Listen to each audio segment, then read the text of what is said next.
Hello అండి. అందరికీ నమస్తే. ఈరోజైతే టమాటా దోస అండి. చాలా అంటే చాలా బాగుంది.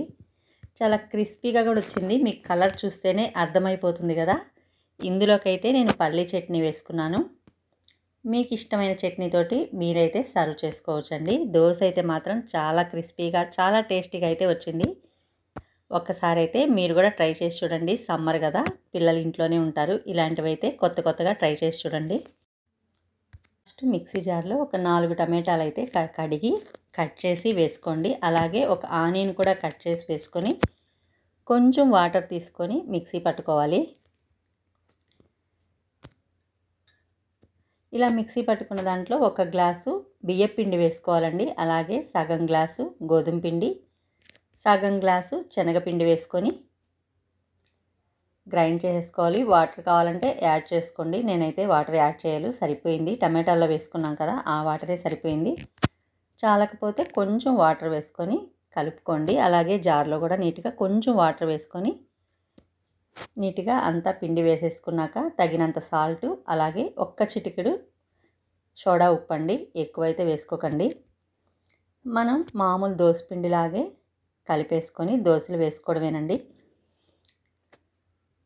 చూసారు కదా, మనం దోసపిండి ఏ విధంగా కలుపుకుంటామో అదే విధంగా కలుపుకుంటే సరిపోతుంది.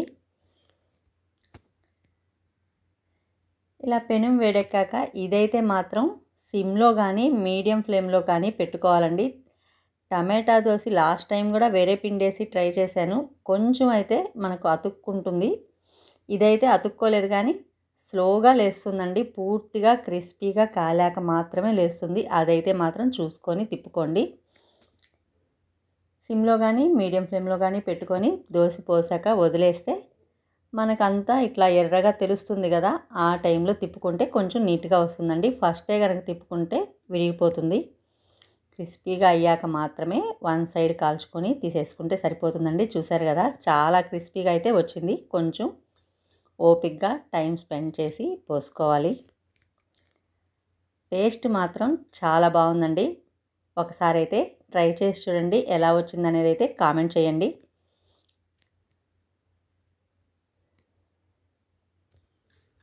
ఈ దోశలు అయితే ఎక్కువ మందికి పోసుకోవాలంటే మాత్రం చాలా టైం తీసుకుంటుందండి. 2-3కైతే ఈజీగా చేసేసుకోవచ్చు. ఎక్కువ దోశలు పోయాలంటే మాత్రం చాలా లేట్ అవుతుంది. నెక్స్ట్ వీడియోలో మళ్ళీ కలుసుకుందాం. Thank you.